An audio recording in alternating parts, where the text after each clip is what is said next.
11장 1절에서 10절. 그들이 예루살렘에 가까이 와서 감람산 벳바게와 베다니에 이르렀을 때에 예수께서 제자 중 둘을 보내시며 이르시되 너희는 맞은편 마을로 가라. 그리로 들어가면 곧 아직 아무도 타 보지 않은 나귀 새끼가 매어 있는 것을 보리니 풀어 끌고 오라. 만일 누가 너희에게 왜 이렇게 하느냐 묻거든 주가 쓰시겠다 하라. 그리하면 즉시 이리로 보내리라 하시니 제자들이 가서 본즉 나귀 새끼가 문 앞 거리에 매어 있는지라. 그것을 푸니 거기 서 있는 사람 중 어떤 이들이 이르되 나귀 새끼를 풀어 무엇 하려느냐 하매 제자들이 예수께서 이르신 대로 말하매 이에 허락하는지라. 나귀 새끼를 예수께로 끌고 와서 자기들의 겉옷을 그 위에 얹어 놓음에 예수께서 타시니 많은 사람들은 자기들의 겉옷을 또 다른 이들은 들에서 벤 나무를 길에 펴며 앞에서 가고 뒤에서 따르는 자들이 소리 지르되 호산나 찬송하리로다. 주의 이름으로 오시는 이여 찬송하리로다. 오는 우리 조상 다윗의 나라여 가장 높은 곳에서 호산나 하더라. 제가 잠깐 기도하겠습니다. 하나님, 이 말씀이 살아있는 말씀이 되어 우리에게 소망이 되게 허락하여 주옵소서. 예수 그리스도 이름으로 기울입니다. 아멘. 드디어 마가복음 11장이 들어갑니다. 마가복음 11장은 참 의미가 있습니다. 어떤 학자들은 마가복음의 서론을 1장에서 10장까지로 봅니다. 쉽게 말해서 본론이 바로 11장 지금부터 시작이라는 것입니다. 그 말대로라면 마가복음이 총 16장밖에 안 된다라는 그 내용 안에서 지금 3분의 2가 지나가는데 그것이 서론이라는 얘기죠. 이제 결국은 3분의 1 남았는데 이것이 바로 마가복음의 가장 중요한 본격적인 내용임을 우리가 염두해야만 할 것입니다. 이전에 마가복음 장소는 마가복음을 이해하는 열쇠라고 제가 나누었습니다. 그만큼 마가복음은 장소의 변화에 따라 크게 말씀에 중요한 주제들이 선명하게 그려집니다. 3번의 큰 장소 변화가 있는데요. 먼저 첫 번째로 볼 것은 마가복음 1장에서 8장 중반까지 있는 갈릴리를 기반하는 내용입니다. 이 안에 있는 그 내용들은 예수님께서 정말 창조주이시며 전능하신 하나님이라는 것을 보여주셨습니다. 수많은 기적들이 나오고요. 갖가지 종류의 병 고치는 내용이 나오며 엄청난 귀신들이 제압을 당합니다. 또한 세상에 없는 기적들을 예수님께서 친히 베풀어 주십니다. 예를 들면 바다와 바람을 향해서 잠잠하라 이렇게 명하시자마자 그것이 잠잠합니다. 또한 남자만 5,000명, 4,000명 되는 인원을 빵 몇 조가리로 배불리 먹이는 그런 기적도 베풀어 주십니다. 이러한 모든 기적은 예수님의 놀라운 사역입니다. 하지만 동시에 우리를 향한 예수님의 인격을 볼 수가 있습니다. 연약하며 죄악되며 세상의 악으로부터 지배받는 그러한 노예와 같은 자를 어떻게 사랑하시는지를 보여주고 있는 것입니다. 두 번째 장소로 보게 된 것은 마가복음 8장 중반부터 10장까지 내용입니다. 바로 갈릴리에서 출발하여 예루살렘으로 가는 길 도중에 나오는 그런 내용입니다. 갈릴리에서 예수님의 모습을 기초로 하여 앞으로 보이실 예루살렘의 예수님을 예고하고 있는 내용이죠. 11장 이후부터 나오게 될 예루살렘의 사역이 바로 십자가 지심과 부활에 대한 내용인데 이것에 대한 예언이 무려 이 안에 3번이나 직접 나오게 됩니다. 예수님께서 십자가 지심과 부활에 대한 예언을 3번이나 직접 말씀하십니다. 이때 갈릴리에서 보이신 엄청난 양의 기적을 보이시지 않으시고 단 3번의 기적만 보이십니다. 마지막 3번째 장소는 예루살렘입니다. 바로 오늘부터 시작되는 마가복음 11장부터 끝까지죠. 이 예루살렘을 중심으로 하는 그 전개된 내용 안에서는 병 고치는 이적이 단 한 번도 나오지 않습니다. 10장 마지막에 니고데모를 고치신 이후로는 나오지 않습니다. 오늘 말씀에 나오는 내용 안에서 예루살렘으로 예수님의 모습이 나오는데요. 그것은 지난주에 맹인 바디메오의 입을 통해서 이미 우리는 들었습니다. 다윗의 자손 예수여 외쳤는데 그 내용은 바로 예루살렘 장소에서 보게 될 바로 왕이신 예수 그리스도의 입성에 대한 내용인 것입니다. 예루살렘은 이스라엘의 왕이 있어야 할 수도입니다. 동시에 오실 다윗의 자손 메시아가 높여질 장소이기도 합니다. 그것은 구약에서부터 계속된 상징으로 보여주셨습니다. 그런데 이러한 장소를 단순히 정치적으로만 해석하게 된다면 로마 제국을 폐파시키고 이스라엘 민족을 해방시킬 왕의 즉위식 정도로 생각할 수 있습니다. 하지만 지난 몇 달 동안 보아왔던 이 마가복음에 보여주신 예수님의 예언은 정치적인 메시아로 오인받아 도리어 예루살렘에서 죽게 된다는 그런 내용이 담겨 있습니다. 따라서 정말 예수님께서 이 땅에 오신, 그리고 만왕의 왕 되신 예수님의 마지막 사역이 바로 무엇이냐? 예수님의 십자가 지심과 바로 부활에 대한 최종적인 그림이 그려져 있는 것입니다. 특히 바디메오가 밝힌 다윗의 자손이라는 그 내용 속에는 이미 로마 제국 아래서는 절대로 언급돼서는 안 되는 내용이죠. 이것은 로마 제국에 대한 반역이며 모반의 상징인 것입니다. 그리고 이를 기반으로 한 집단들이 나오게 됩니다. 바로 11장부터 본격적으로 나오는 집단들인데요. 이들이 바로 이스라엘 당시 종교 지도자들이었습니다. 이들이 바로 이스라엘을 중심에 서서 사람들, 무리들을 이끄는 그러한 영적인 지도자라고 일컫는 사람들입니다. 이들은 대제사장들이며 서기관들이며 바리새인들 같은 사내들인 공회에 있는 집단들입니다. 이들은 구약에서 계속되어 나온 그 언약의 당사자 되신 예수님을, 메시아를 죽이고자 계략을 세우는 자들이기도 합니다. 결국 예수님을 쫓았던 자들조차도 예수님께 대해 깊이 실망을 갖고 돌이키는 그러한 계기를 마련한 자들이기도 합니다. 자신들의 꿈꾸었던 그러한 민족의 영웅, 제국의 황제가 현실로 이루어지지 않자 여지없이 돌아서는 차가운 그들의 외면하는 모습이 바로 우리가 살고 있는 현재의 모습이기도 합니다. 우리는 마가복음 11장 이후에 나오게 될 인간 군상들의 모습들을, 그러한 마찰들을 적나라하게 보게 될 것입니다. 인간의 탐욕과 죄악의 정점을 여지없이 보게 될 것이고 정직하게 직면하게 될 것입니다. 그리고 한쪽 편에서는 십자가의 망치질 소리가 들리게 될 것입니다. 인간의 죄를 대신하여 죽게 되신 예수님의 다함없는 사랑이 인간의 가장 추악한 모습이 드러나는 현장에서 드디어 보게 될 것입니다. 그런 의미에서 오늘부터 시작되는 예루살렘은 정말 의미가 있습니다. 인간이 보고 싶은 예수님에 대한 기대, 그리고 그렇지 않은 현실 속에서 인간은 어떤 반응을 하게 될지 우리는 보게 될 것입니다. 이러한 예상을 그려볼 수 있는 것이 오늘 말씀의 기초가 될 것입니다. 예수님께서는 이미 우리에게 언제나 자신의 뜻을 분명히 보여주셨습니다. 그러나 우리는 알면서도 믿기 싫을 뿐인 것입니다. 내가 원하는 결말이 아니기 때문이죠. 우리가 예수님께 기대하는 것은 어쩌면 너무나 터무니없는 거짓된 환상일지도 모릅니다. 때로는 스스로 생각할 때에 내가 그러한 환상 속에서 언제나 예수님의 뜻에 맞게 살아간다 착각하지만 사실은 예수님의 뜻과는 거리가 먼 부분이 분명히 있는 것입니다. 내가 바라는 것은 그냥 작은 것일 뿐인데 이것도 안 들어주십니까?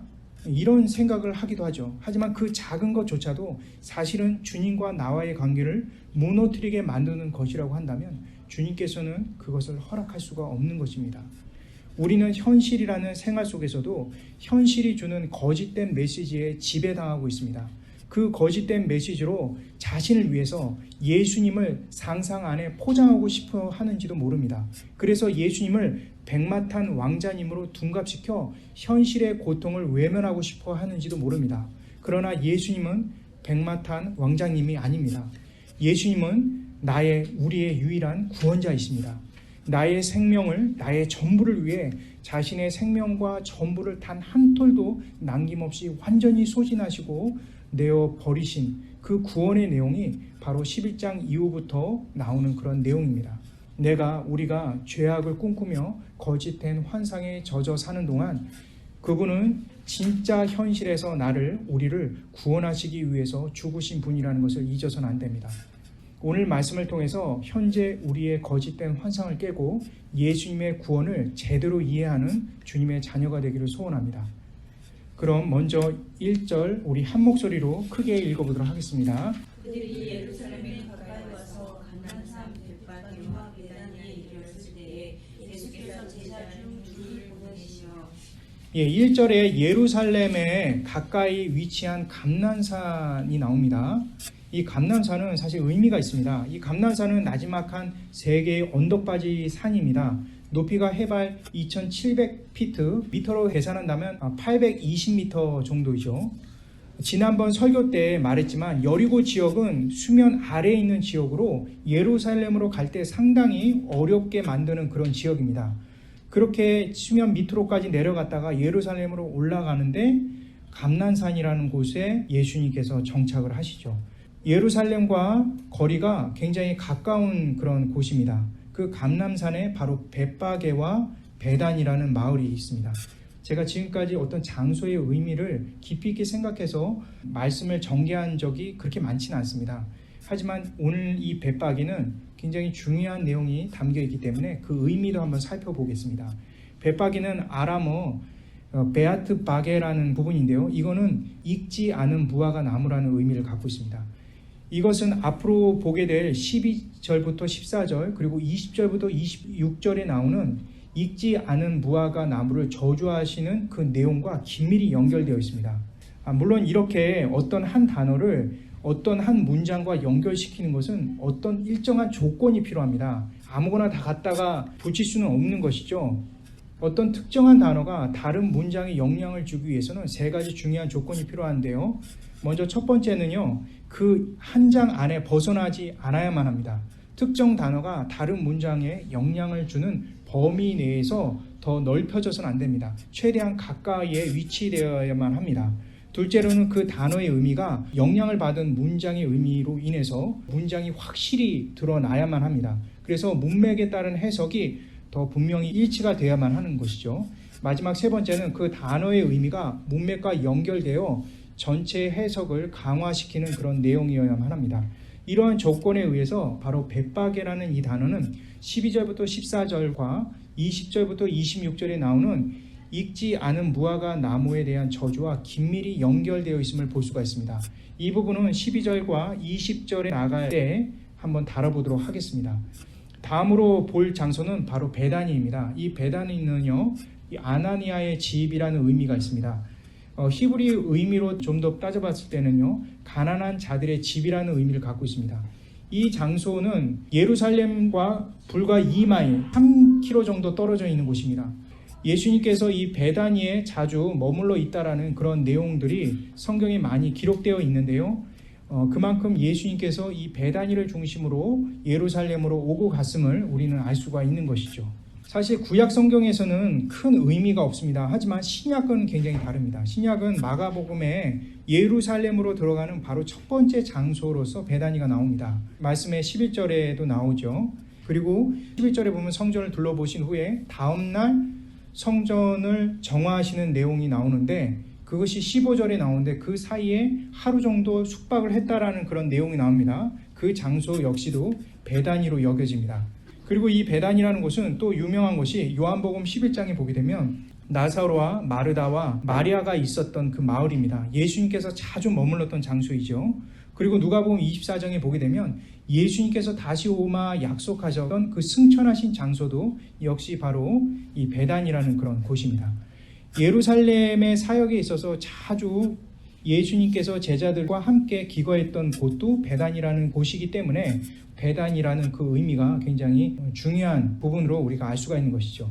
가난한 자들의 집이라는 의미 속에서 베다니를 예수님께서 자주 들렀다라는 것은 굉장히 중요한 의미가 있습니다.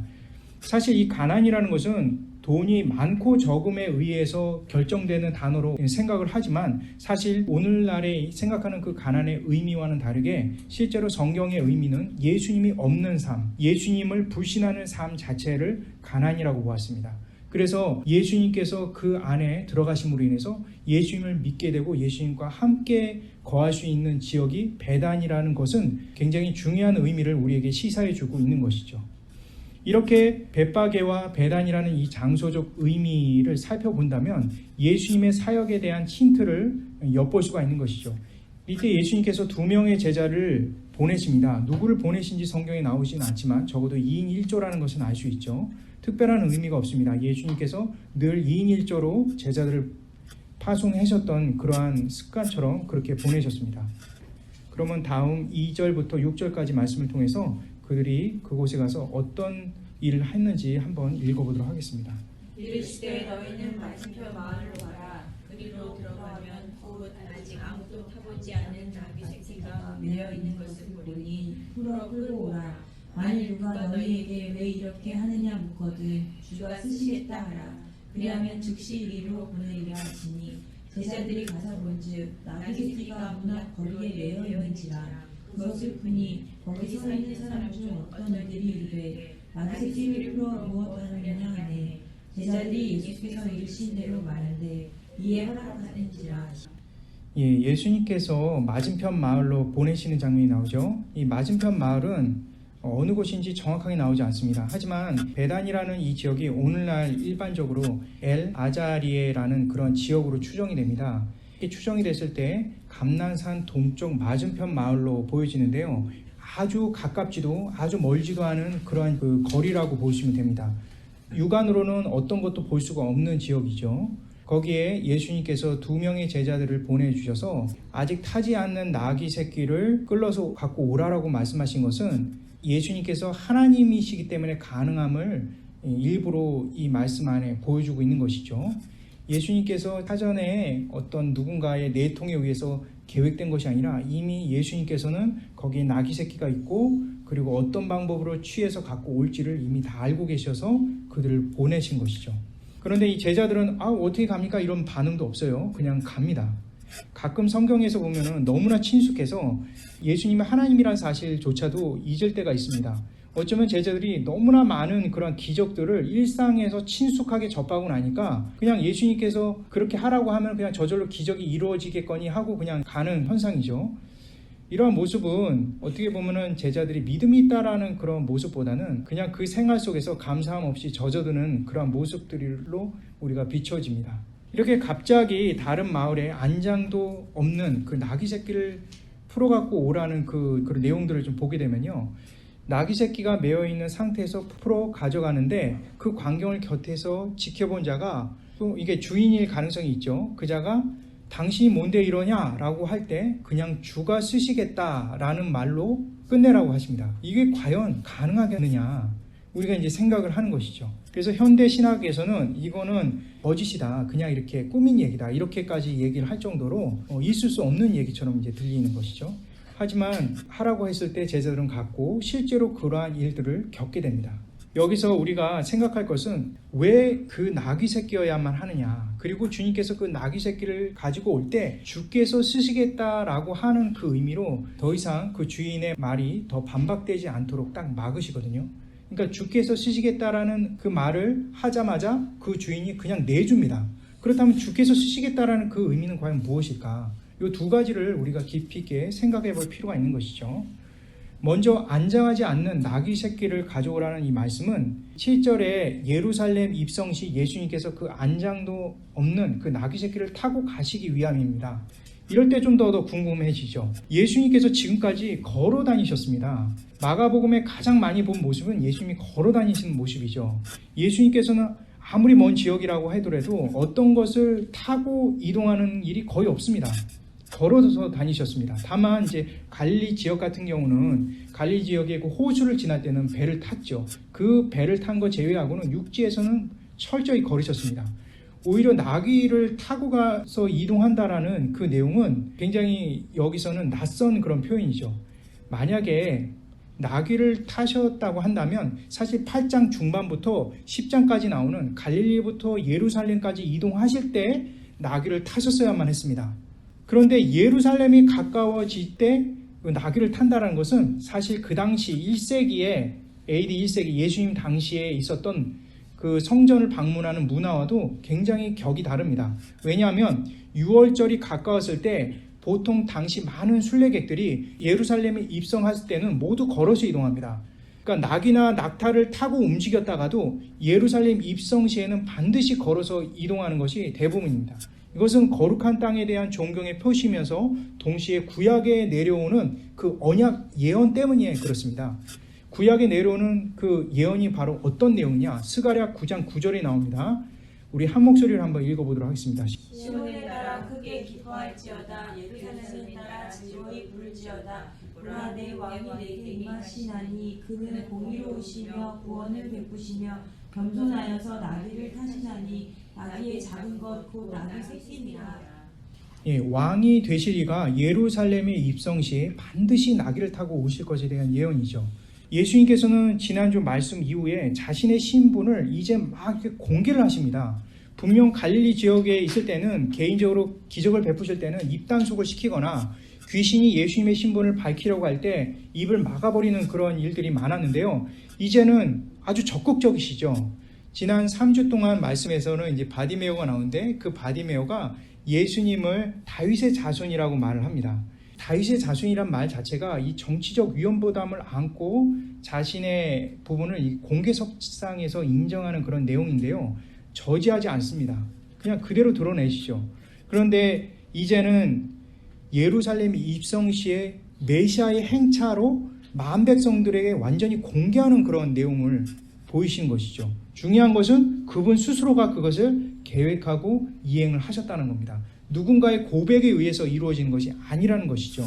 이러한 모습뿐만 아니라 3절에 보면 제자들이 예수님의 그 명령을 따라 나귀를 끌고 가려고 할 때 주인이 황당해하면서 저지를 할 때 이렇게 말하라고 했습니다. 주께서 쓰시겠다. 그래서 무마시키는 그런 내용이 나오는데 너무나 당혹스럽지만 결과적으로 6절에 그 말로 인해서 아무 문제가 일어나지 않고 나귀 새끼를 끌고 가는 그런 모습이 나옵니다. 주가 쓰시겠다라는 것은 사실 굉장히 중요한 의미가 있습니다. 주라는 것은 그 히라보로 호큐리오스라고 나옵니다. 히라보 호큐리오스는 마가복음에 있는 독특한 내용입니다. 해석하자면 바로 그 주님을 의미하는 것이죠. 보통 복음서에서 그 주님이라는 용어를 쓰일 때는 부활하신 이후에 쓰는 경우가 대부분입니다. 그리고 구약에서는 오직 하나님께만 쓰이는 그런 단어인 것이죠. 그런데 당시 초대교인들도 역시 예수님을 호큐리오스라고 불렀습니다. 호큐리오스라고 부른 이유는 다른 것이 아니라 바로 그 부활의 그 주님이라는 것을 명확하게 표현하기 위한 초대교인들의 신앙 고백인 것이죠. 그러나 지금은 예수님은 아직 십자가에 달리신 것도 아닌데 호큐리오스라는 용어를 사용하십니다. 예수님께서는 스스로가 자신을 가리켜서 그 주님이라는 말을 이 마가복음에 처음 고백함으로 인해서 그분께서 어떻게 사역을 종지부를 찍을지를 명확하게 보여주시고 있는 것입니다. 바로 이제 때가 된 것입니다.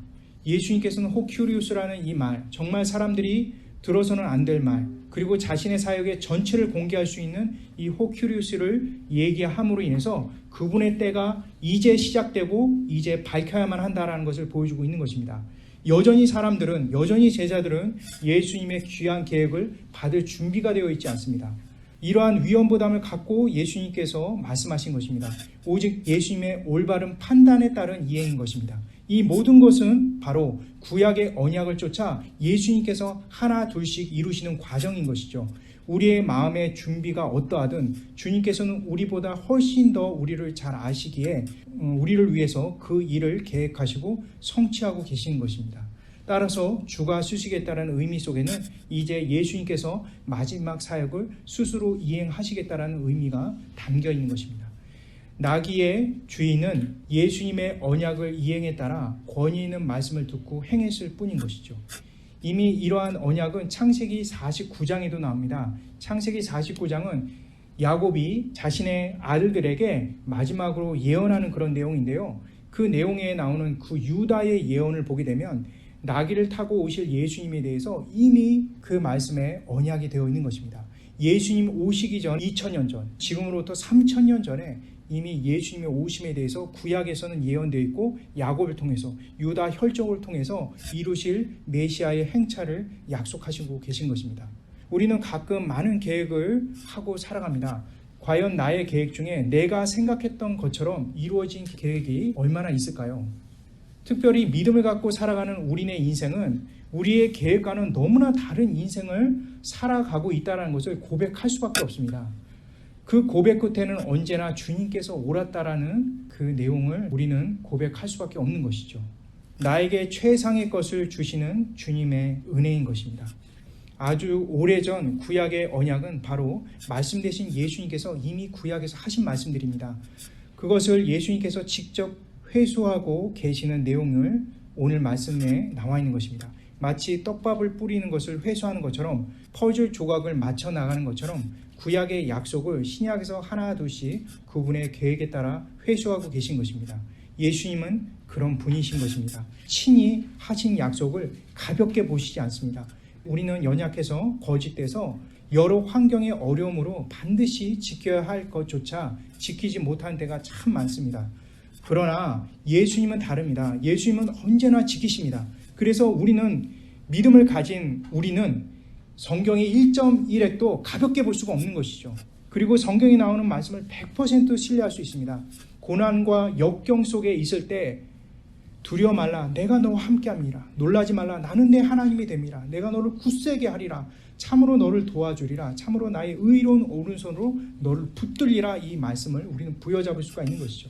감당할 수 없는 어려움에 봉착했을 때는 사람이 감당할 시험 밖에는 너희에게 당한 것이 없나니 하나님은 이보사 너희가 감당치 못할 시험 당함을 허락지 아니하시고 시험 당할 쯤에 또한 피할 길을 내사 너희로 능히 감당하게 하신다.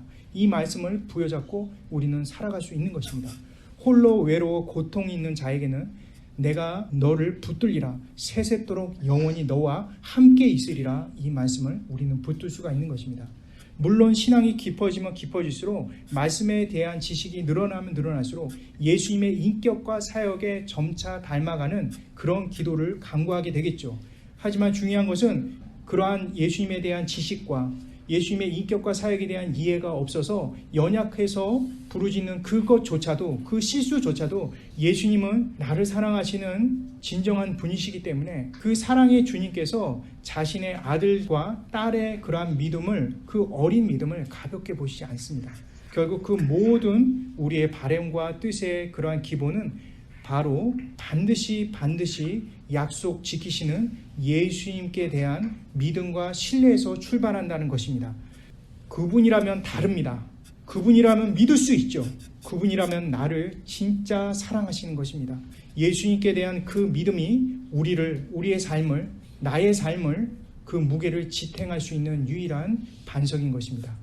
7절부터 10절 우리 한 목소리를 읽겠습니다. 나귀 새끼를 예수께로 끌고 와서 자기들의 겉옷을 그 위에 얹어 놓음에 예수께서 하시니 많은 사람들은 자기들의 겉옷을 또 날리기를 들에서 뺀 나뭇가지를 길에 펴며 앞에서 가고 뒤에서 따르는 자들이 소리 지르되 호산나 찬송하리로다 주의 이름으로 오시느니여 찬송하리로다 이는 우리 조상 다윗의 나라여 가장 높은 곳에서 호산나 하더라.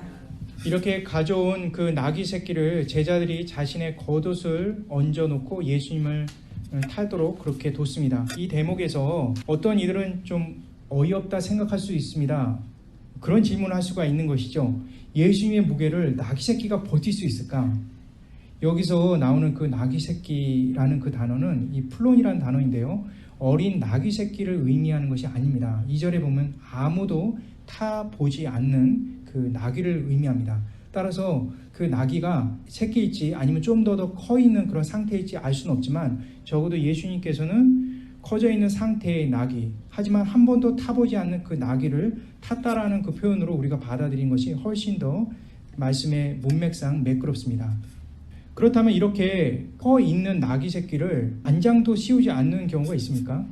당시 1세기 때 나귀 새끼 중에 성깔이 더럽거나 문제를 많이 일으킬 경우에는 안장을 씌우지 않는다고 합니다.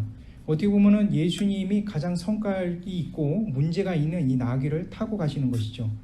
나귀를 타고 가시는 모습을 한번 생각해 보시기 바랍니다.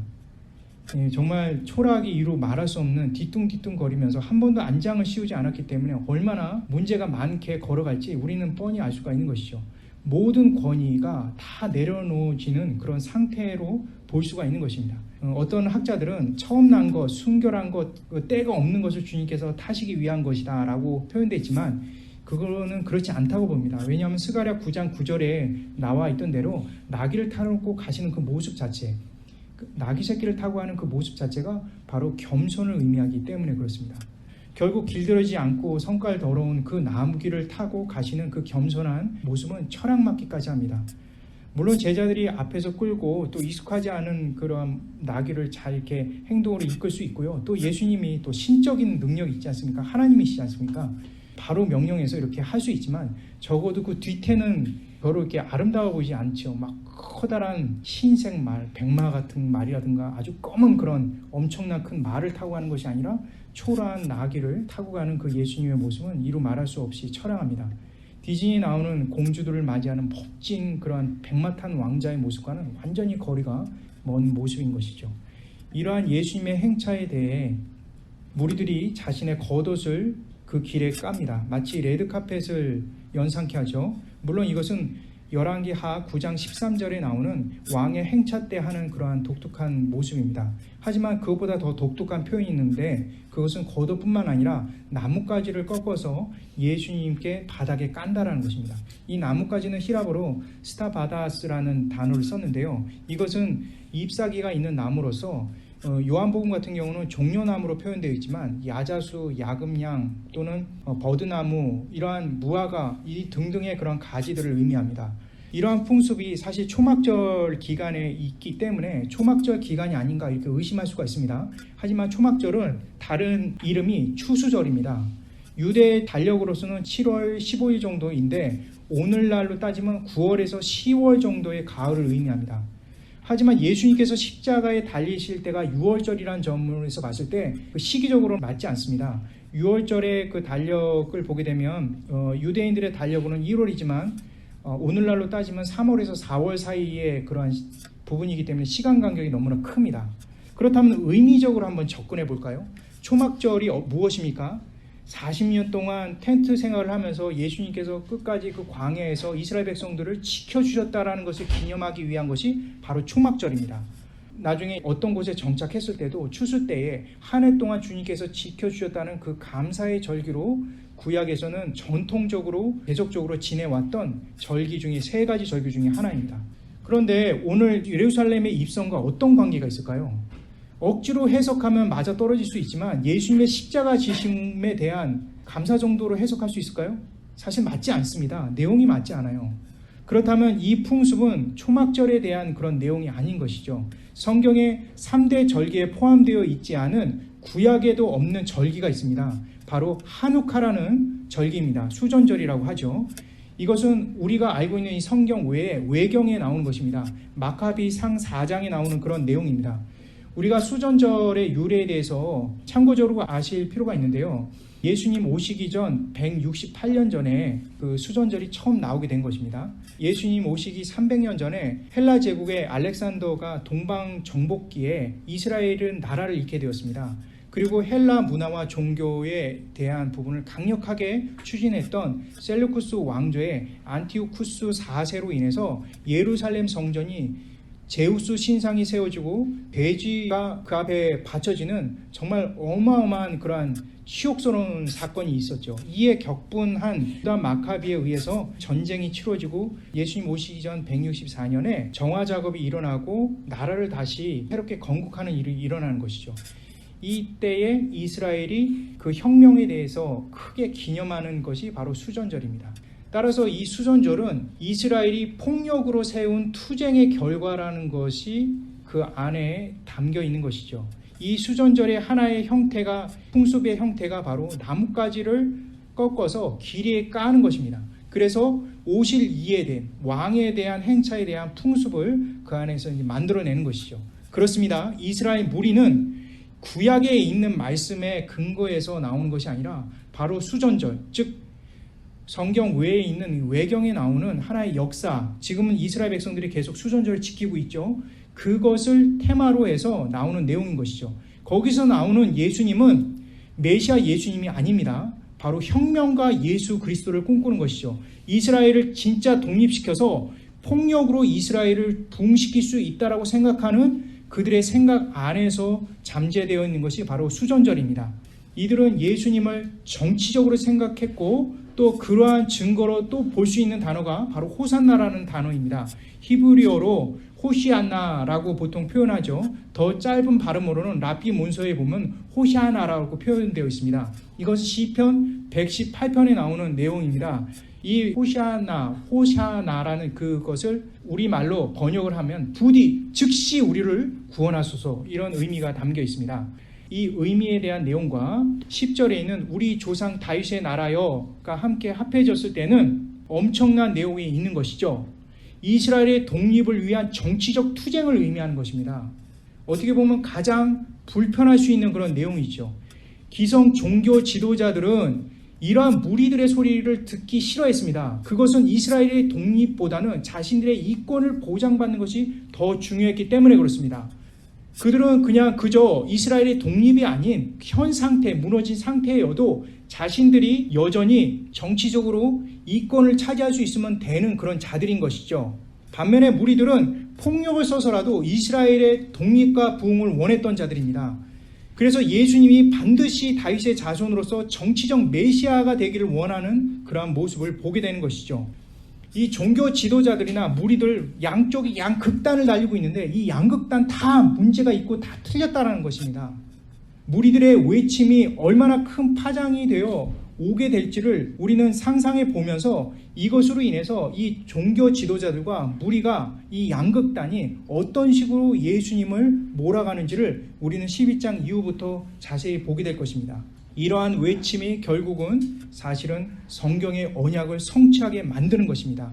시편 118편 25절부터 시작되는 이 호산나의 내용은 결국 우리의 구원자, 진정한 구원자 대신 예수 그리스도를 그리고 있는 것입니다.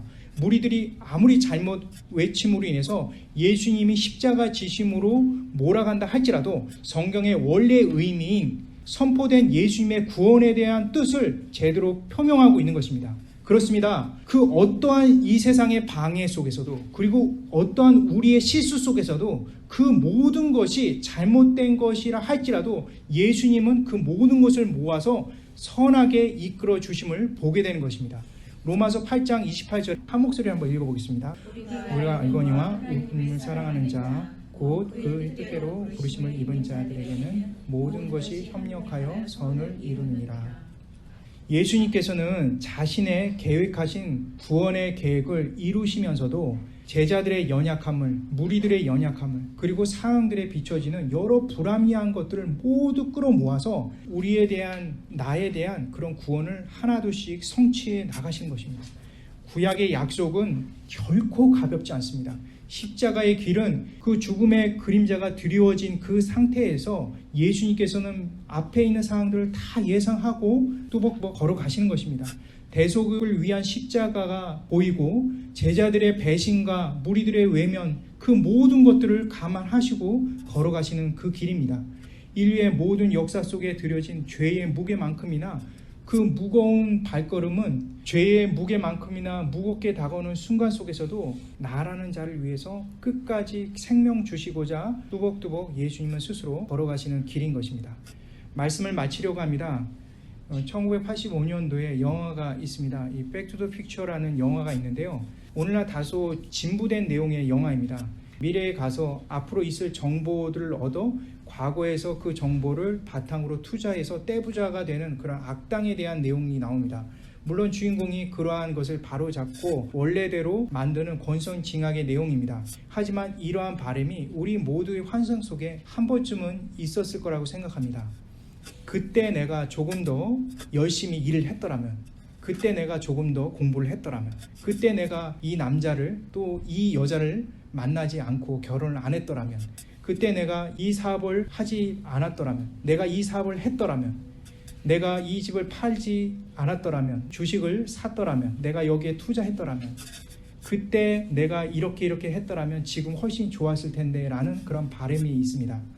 이렇게 과거에 대한 안타까움도 있지만 결국 쓰잘데없는 환상이고 자기 도피성 상상에 불과하다는 것은 우린 잘 압니다. 결국 과거는 돌아갈 수가 없는 것이죠. 현재는 현실을 살아가고 있다는 우리 자신뿐이라는 것입니다. 이러한 상상은 과거에 대한 안타까움도 있지만 미래에 대한 바람에서도 또 잘못된 거짓된 양상들을 우리는 보게 됩니다. 특별히 우리 그리스도인들에게 보여줄 수 있는 것이죠. 나의 예수님께서, 나의 주님께서 나에게 이러한 기도 제목을 두려 주신다면 나는 앞으로 이렇게 이러한 것으로 인해서 큰 어떤 축복과 은혜를 얻을 것입니다 라고 이렇게 우리의 바람을 얘기합니다. 어떻게 보면 우리는 예수님을 믿는 것이 아니라 예수님의 능력을 이용하고 싶은지도 모릅니다. 예수님을 자신이 원하는 요술방망이나 황금알을 낳는 거위쯤으로 생각하는지도 모릅니다. 그렇습니다. 우리가 바로 그런 자들입니다. 그렇기에 예수님께서는 그 힘든 길을 가신 것입니다. 우리의 불신의 죄, 그리고 예수님 없는 욕망에 사로잡혀 죄악의 노예로 살아가다가 결국 완전한 파멸의 길로 가게 될 자를 위해서 십자가의 대속의 길을 걸어가신 것입니다. 그 걸으시는 발자국이 앞으로 있을 고난을 미리 다 아심에도 불구하고 그 길을 걸으신 것입니다. 우리의 환상이 아닌 현실 속에 보여지는 진정한 은혜의 순간을 날마다 믿으며 감사 찬양하는 우리 모두가 되길 소원합니다. 제가 기도하겠습니다. 사랑과 은혜가 풍성하신 하나님 감사드립니다. 주님, 우리를 도와주옵소서. 우리의 어리석음과 부족함을 용서하여 주옵시고 우리를 인도하여 주옵소서. 주님의 2000년 전의 죽으심이 절대 헛되지 않음을 늘 기억하며 믿음으로 살아갈 수 있는 우리 모두가 되게 허락하여 주옵소서. 예수 그리스도 이름으로 기도드립니다. 아멘.